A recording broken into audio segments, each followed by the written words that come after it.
رسول اکرم صلی اللہ علیہ وآلہ وسلم نے فرمایا ہم سب سے آخر میں آئے ہیں، صحیح بخاری کی روایت ہے، لیکن قیامت کو سب سے پہلے فیصلہ اس امت کا ہوگا۔ سب سے پہلے جنت میں یہ جائیں گے جو آخری امت ہے۔ 120 صفحے جنت میں جائیں گی، 80 صفحے صرف اس امت کی ہوں گی، باقی تمام امتوں میں سے 40 صفحے جنت میں جائیں گے۔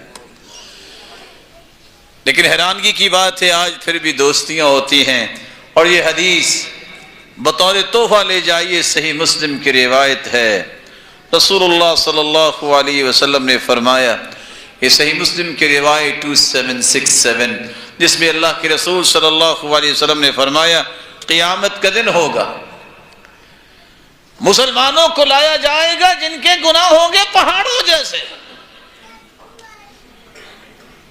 پھر کیا ہوگا؟ توحید والے ہوں گے، توحید میں خلل نہیں ہوگا، کمی کوتاہی تو ہر انسان میں ہوتی ہے۔ فَيَغْفِرُهُمُ اللَّهُ لَهُمْ وَيَضَعُهَا عَلَى الْيَهُودِ وَالنَّصَارَى، ان کی توحید کی بدولت اللہ انہیں بخش کے وہ سارے گناہ یہودی اور عیسائیوں کے پلڑے میں ڈال دیں گے۔ صحیح مسلم کی روایت۔